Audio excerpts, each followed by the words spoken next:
I'm Rod Serling. You're listening to the Zero Hour.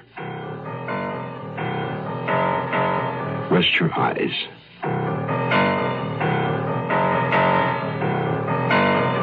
Exercise your imagination. This week, Charles Larson's inside story of television murder. Someone's death.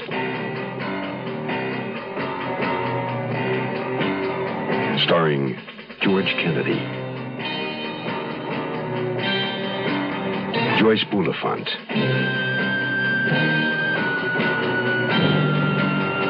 and Robert Reed.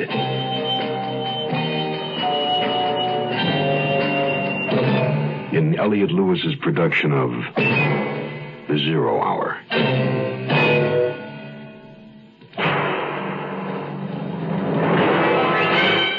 The Mutual Broadcasting System presents The Zero Hour. Sponsored in part by Quaker State Motor Oil and the Ford Motor Company. This is The Zero Hour on Mutual Radio.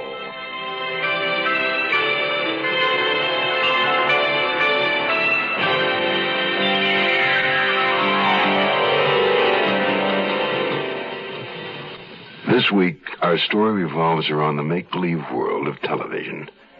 We'll meet Nils Frederick Blixen, a middle-aged man married to his craft, producing television shows. He's preparing a new detective series called Stag at Bay, in which his star will have exactly 1/2 hour each week to solve a fictional crime. Nils Frederick Blixen, a veteran of the industry, is breaking in a new casting director, Joanna Redfern. Young, bright, aggressive. A woman more prideful of her liberated status than of her shocking red hair. Their problem is to cast the role of co-star in the upcoming series, strictly a matter of choice. It would have been easy if it hadn't been for one unexpected, intangible fact. Someone's death. The fact is, it was murder. Our story, Someone's Death, begins after this word. I was in South Korea with the Peace Corps. We were the first rural health program in Korea. What a lot of us did was to go around and check to see if there was a TB patient in the house. A lot of these people had never, ever had any kind of medical attention at all. I remember one case. She was in pain. She was in real pain. And the doctor examined her and became very concerned. And he told us later that had she not come in, she would have died. I was very, very proud. You know, but you've probably heard this, and you'll hear it again and again from volunteers. The volunteer himself gets more out of it than he actually gives to the people he's supposed to be helping. Volunteer for the Peace Corps. The Peace Corps is one part of action. Action is doing something. There is something you can do. Get into action. He lay on his stomach under the oak like a spy, with his hands shading his eyes and a reversed blue baseball cap spread over the back of his neck. He was black, tall, 6'5" in his stocking feet, a former basketball player. Several woodworms had been caught in the blood that matted the base of his skull. He'd been shot at close range, the bullet burrowing upward through the back of his head. He was quite thoroughly, vengefully murdered.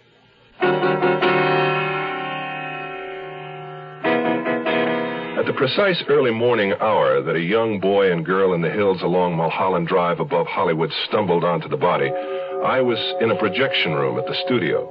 I was still at the studio in my office, chairing an unofficial production meeting as the sun dipped into the smog and below the Los Angeles horizon. It was the 22nd of May. On June the 4th, come hell, high water, death, panic, or war, we had to be in production on the first of 22-hour episodes of a new TV series which I had originated and would produce called Stag at Bay, a detective series which is supposed to make me some kind of authority on murder. The meeting was a replay of 1,000, just like it. You know, we've got to find a gimmick to hang the PR campaign on. Right now, that's less important than finding the right girl. Across the desk from me was Leonard Ellis, a born conciliator. In his youth, he'd wanted to be a baseball umpire, but failed due to his slight deafness, though he often said it was merely compensation for 20/20 vision. He claimed to hear better after a nip, so at 61 he had become an alert quasi-alcoholic. Nevertheless, Leonard Ellis was the best unit publicist any series could have. Joanna Redfern, the casting director, sat near him, upright in a straight chair. Tall, 23, a recent graduate of Bennington, she wore her red hair short because everybody else wore it long. She was uptight, tapping the arms of her chair, uncrossing her trousered legs. When she finally got to her feet, it was in sections, like a deck chair unfolding. Well, someday some terribly courageous TV producer is going to thumb his nose at the computer, cast the best actor or actress in his series instead of the safest, and make $100 million. And how in the name of reason are those pious, rude New York network research freaks going to squeeze out of that one? Well, I'm sure every producer wants to cast the best actor or actress in every role. Isn't that so, Niels Frederick? I'm producing this series, and I'll make the decisions. I couldn't care less about what they want upstairs. And so you'll get it straight, Miss Redfern. I'm not going to fill an important running lead with a bad Mexican-American actress just because Justicia or Nosotros or the rest of the pressure groups think I ought to. The part calls for a Mexican-American girl. It would be absurd not to get... Fine. You bring me one who can cut the mustard, and I'll sign her. I have brought you several, but all you're after is a pretty face. They weren't right, any of them. You know what I think I better do is tell the front office that this isn't working out, that it isn't fair to the studio to saddle you with a casting director you don't know and you don't have confidence in. Sit down. No, I'd rather not. Who's for coffee? Are you, Niels Frederick? All the same, Mr. Blixen, I wish you luck. I hope Staggett Bay knocks everybody right on their backside. His backside. Of course. Is this your first series, Miss Redfern? Yes. It's my fifth. Joanna, isn't it? It's Joanna, but everybody calls me Red. Yours is black, I believe, Niels Frederick. Red, are you, cream? No sugar, dash of cream. While Ellis translated the coffee order to my secretary, Mary, the poor woman should have been gone hours ago, Red sat on her tailbone with the players' directory and searched for the actress who wouldn't compromise us too much with the powers upstairs. I could hear Ellis on the extension talking to his granddaughter. Hello, honey? Yeah. This is Grandpa. I'm going to be late again for dinner. Did you call me? Donny Osmond? I thought you were in love with David Cassidy. Issue of which magazine? Oh. Anything with Donnie's picture on the cover. Yeah, I'll find one. I won't be too late. Bye-bye, sweet. Donnie's woman? Donnie needs her. She assured me last spring that Bobby Sherman needed her. Well, that's when she was a kid of 13. But now she knows what love is. Red, where did you meet Ellis's granddaughter? Oh, I've known Heidi for years. We're neighbors. You're kidding. No one in Hollywood has neighbors. Oh, Red and I live in the same, what do you call it, Red? Fourplex? Over under Longpre. It's a nice area. I love it. Yeah, they still dig their heels in about blacks, though. In this enlightened day and age? Yeah, you bet. In this day and age... I'm sorry, Red. Why? Did I walk into something? Well, what happened at the neighborly fourplex? Nothing happened. Yeah, right. Nothing. That, tempest in a teapot. Come on, tell me. Might springboard a script. No script. Just I had a black friend, somebody objected. Anonymous letters, you know. So what did you do about it, Red? Kissed him goodnight on the lawn after that. Didn't want anybody to miss anything. That's a good girl. Oh, here she is. Now, just look at this picture if you want to see one sweet actress. Now, I know she won't do. You're after a beauty. This girl looks like 10 cents worth of cat meat. Yeah. Got an interesting face. You mean ugly. True. You know Clifford Odette's Country Girl? Of course I know it. Do you think I'm illiterate? Well, how do you think the woman ought to be played? Mother Earth? Okay. I saw Isabel Chavez do Country Girl in Spanish in East L.A. a month ago, and I thought I'd die. This was a woman you could believe anything about. When the husband tells the director she was Miss Mexico, you believe. When he says she tried suicide, you believe that. You believe. Oh, nuts. I watched her, Joanna Redfern, Miss Clumsy of the Year, knock over a 7-foot-tall philodendron plant. While Ellis and I helped her prop it up again, she was tossing the plant's upper tendrils over the automatic fire extinguisher pipes in the ceiling, which caused her to split her shirt and dislodge an abstract of some English soccer players when she fell in exhaustion against the wall. Oh, shoot.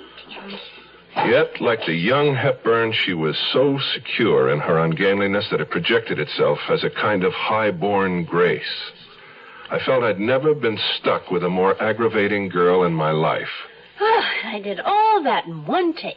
Will you sit down, Red? Forget the plant. Just sit down. I'm sorry. I shouldn't have shouted. You certainly shouldn't have. Ellis, see if Mary fell in the coffee pot out there and drowned, will you? Yeah. Mary. Oh, dear. Oh, sorry. I didn't know you were right at the door about to knock. Here, let me help you. Joanna. Oh, me, yeah? Oh, I get so used to being called Red. Yeah. What is it, Mary? Well, I hate to interrupt, but I've got a message for Joanna. Who is it? Tell him to hold the line. We'll be through here in a minute. Well, actually, they're right outside. Look, Mary, if it's some agent... They're not agents, exactly. Well, who are they exactly? Bill collectors, men from Mars, what?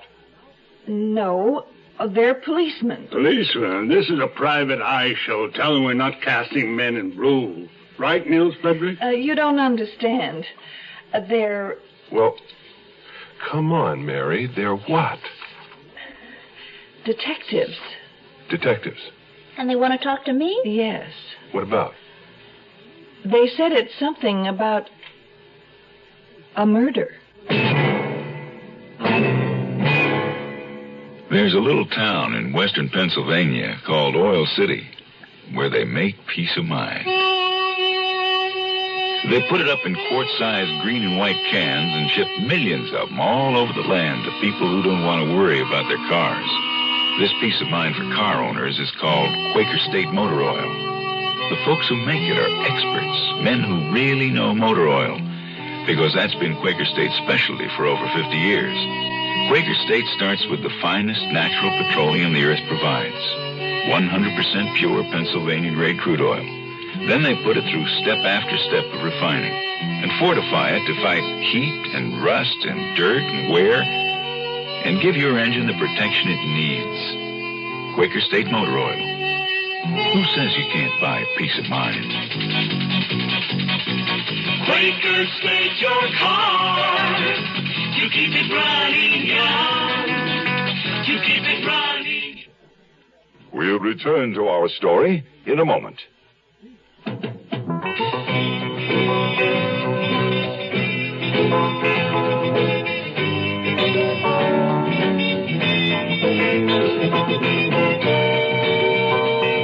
The Marines are looking for a few good men to become Marine officers. A few good college men to accept the challenge of leadership. Men who will command Marine ground troops. Men who will fly Marine aircraft. And a few good men to serve as lawyers in the Marine Corps. The program is Platoon Leaders Class. PLC. No campus training. Ground and air options. Available financial assistance. Even free civilian flying lessons for qualified men. Talk to the Marine officer who visits your campus. Ask about PLC Ground, PLC Air, or PLC Law. The Marines are looking for a few good men who want to lead other men as officers in the United States Marine Corps. The two plainclothesmen were standing by Mary's files, a stocky, sunburned man in suede pants and a modified safari jacket, and a lean, dark man wearing a gray business suit. The second detective extended his wallet. I studied the ID, which bore a serious pose of him in a square collar, tie, and somewhat shorter haircut. The card said Ames, Sergeant, Negro, male, 5'11", weight 160, black hair, brown eyes, no visible scars.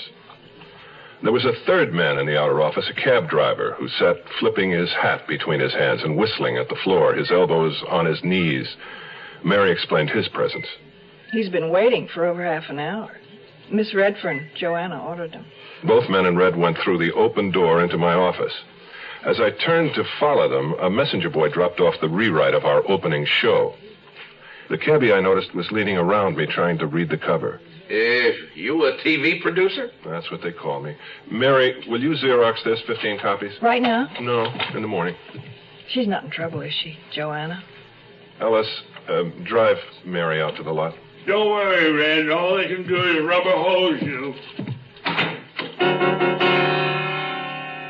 Stupid thing for Ellis to have said to her.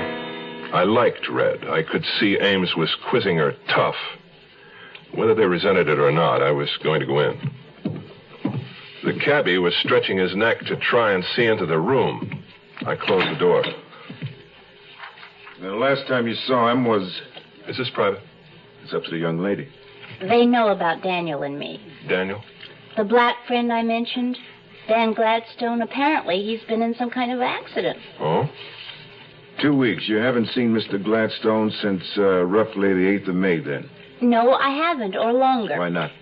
I don't know what you mean. You were fairly close friends, weren't you, Miss Redfern? We were friends. I don't know how close. Were you engaged? No. Didn't Gladstone give you a ring sometime in February? It was a joke. It came out of a penny candy jar. Excuse me. But what kind of accident was this? He was shot in the back of the head. Shot? Daniel, And no accident. Well, who told you about the ring? What was the tenor of your last meeting, Miss Redfern? The what? What did you talk about? I don't remember. Did you fight? I just really can't remember. Did you say, if you show your black face around here again, I'll cut your damn woolly head off, or words to that effect? Now, wait a minute. Have you warned her, given her her rights, or did you just forget? No, we didn't forget. She has a right to know who you've been talking to, who's been telling you these... Do you own a .22 caliber pistol, Miss Redfern? Okay, that does it. Give me an outside line. A pistol? No, of course not. Red, cool it. I'm contacting a lawyer. You don't mind, do you, gentlemen? No, I think it's a very sound idea. I don't need a lawyer. You might ask him to meet us at North Hollywood Division. That's 11480 Tierra. You have her there in a half hour, Mr. Blitzen.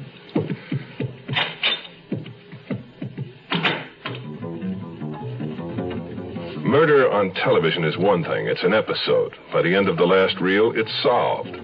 But I was discovering that isn't the way it really is. My guts were turning. Hello? Wade? Yes. Wade, this is Nils Frederick. Nils, what's the matter? You sound like you were canceled before you started. Wade, we've got a problem here. Oh, like what? Like a suspect for murder. The all-new Ford Mustang II has been named Car of the Year by Motor Trend magazine. Look what they've done to our Mustang. They named it Car of the Year.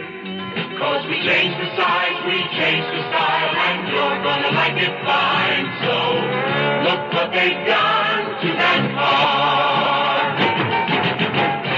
Mustang II, picked Car of the Year because it offers good gas economy. And in the words of Motor Trend, Mustang II is an outstanding concept of affordable luxury and prestige in a small package. And that makes it the right car at the right time.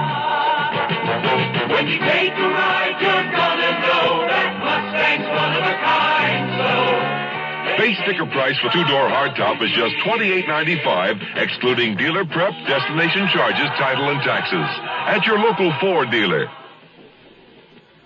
The Zero Hour continues after this. This is Gene King for your Better Business Bureau. Don't expect your dry cleaner to work miracles.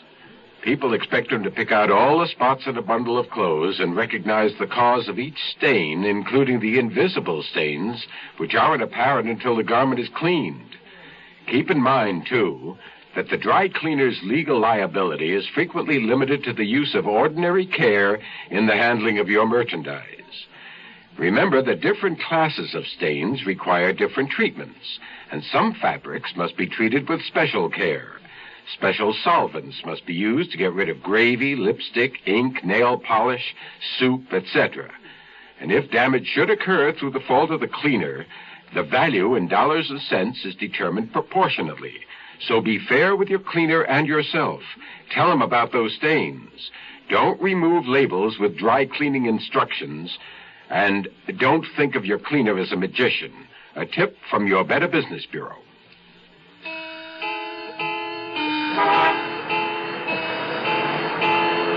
The city by night had a warm, wind-swept face. Los Angeles was a Mediterranean town, I'd always felt, despite its size and location.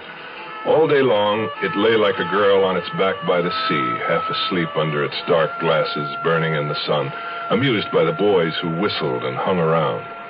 Only at dusk it began to stir. It would blink and sit up and rest its chin on its knees, gazing at the bronze-colored ocean, and perhaps accept a margarita or two. The cab driver didn't need a margarita. He was very talkative. Boy, looks like all the idiots are out tonight. Hey, look at that coot. Hey, there's a real dilly.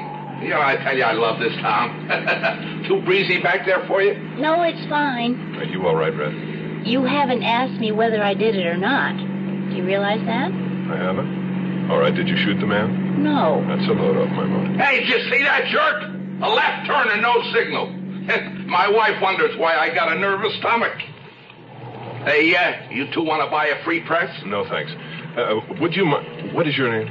Jack. I thought I told you. The young lady and I have some things to talk about. No, sure. Private is private.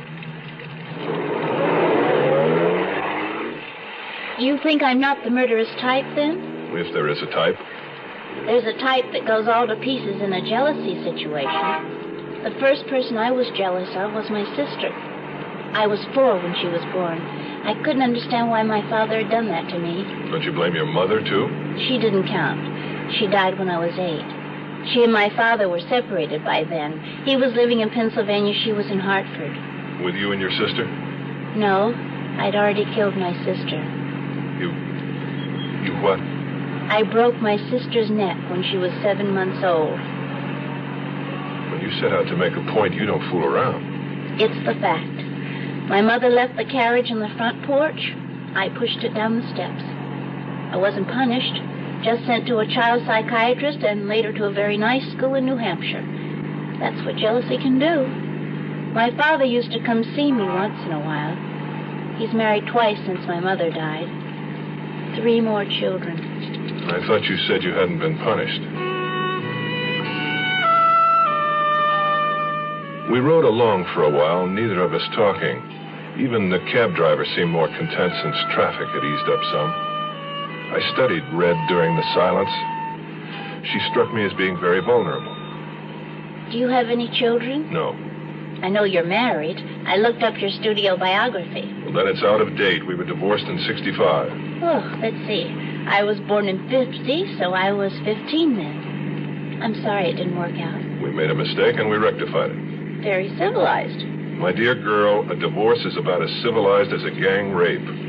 We've been married 18 years. I think there must be something wrong with marriage. Not with the game, just with the players. Well, this must be the place. Keep it running, Jack. We'll be going back into Hollywood. Hey, I'll tell you what I'll do. Why don't I grab something to eat and then I'll come back for you, huh? You don't want to buy the cab. Hey, wait a minute. What is this, a check? I'm sorry, we don't take personal checks. A voucher. I ride cabs a lot. Oh, thanks. Yeah, thanks, Mr. Blixen. Try us in about an hour. Sure. Niels Frederick, I'm over here. Wade Schreiber, your client, Joanna Redfern. How do you do? Joanna? Is it, Miss? Yes. Let's talk out here for a minute. I think before we go inside, we'd better clarify a couple of points. I didn't kill Dan. Yes, I understand that. I don't believe they're ready to accuse you of it. They're just trying to get to the truth. Believe it or not. They said he was shot with a .22? Yes, he was, and that's point number 1. Joanna, do you own a .22? No. Ever own one? No. Well, were you ever in contact with one? No. Okay, I'll buy that. Second, where were you last evening between, say, 10 and midnight? 10, Grauman's Chinese. You went to a movie? Yes. Wade, you act like a cop. Oh, come on, Niels, wait a minute. Who did you go to the movie with? Alone. You often go to the movies alone? Not often. I was just walking on Hollywood Boulevard. My car's in the shop. and I just went in. Where was he killed, Wade? On the valley side of the hills. You know that area? Not too well. Well, there's a dead-end private street off Barry. It's called Ruby. Oh, I know Ruby. You would. Some kids found the corpse this morning by the side of the road. Dead about 12 hours.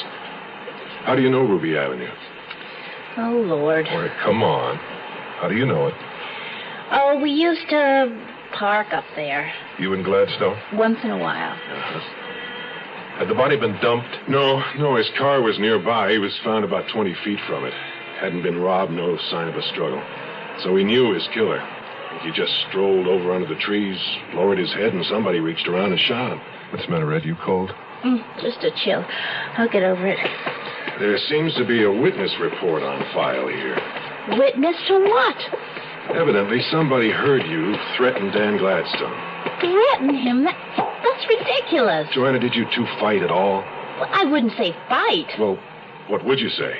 Well, I'd say that, we had words. What about? But nothing important. Does it matter? It matters. Now, please, Red. It must have been fairly important if it caused you two to break up. He was a pusher, and he tried to get me hooked. I loved him, or I thought I loved him, but I told him to get lost. Did you tell him, if you show your black face around here, I'll cut your head off? Oh, God. Yes, I did. Wade, what does this do to us? Well, I don't know, Nils. Sure gives him a peach of a motive to swing on. Well, we better go in. You are listening to Mutual's presentation of The Zero Hour. When they change a plane flight, I check to see if another is just as good or better. Fred Underwood, Kansas City postal worker, probably knows as much about airline schedules as the airlines. I want to give that extra service that goes with airmail. So I move it just as fast as I can to get it out of here. And airmail is moving. Now you can almost always get next-day delivery to cities up to 600 miles away.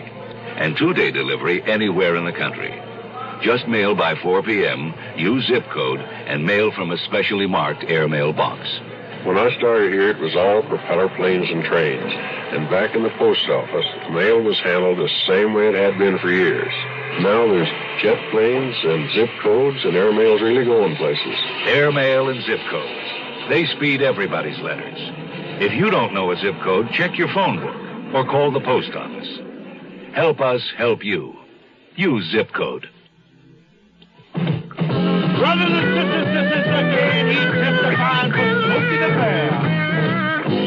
You can take a tip from Smokey, that there's nothing like a tree, cause the good kids climbing and the beautiful sea. You just have to look around, you find it's not a joke.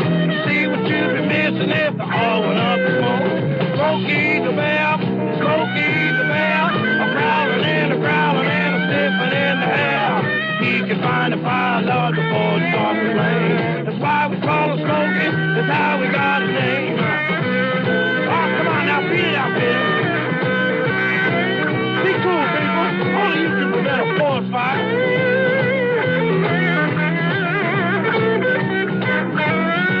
I said Smokey the Bear, Smokey the Bear, a growling and a sniffing in the air.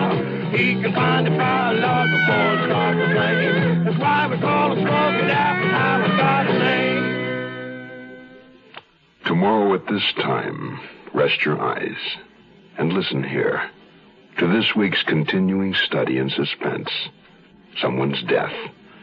I'm Rod Serling, and this is The Zero Hour. This episode brought to you in part by Quaker State and Ford. This is The Zero Hour on Mutual Radio.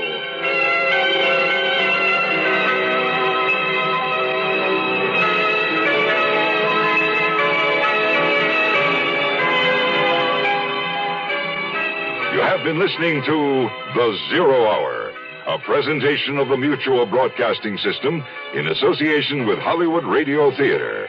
Heard every weekday at this time. Rod Serling is your host. Zero Hour is produced and directed by Elliott Lewis. The Hollywood Radio Theater theme was played by Ferranti and Teicher and is now available on United Artists Records and Tapes. Hugh Douglas speaking. Tune in tomorrow, and once again, Rest your eyes and listen here. to the Zero Hour. This is the Mutual Broadcasting System.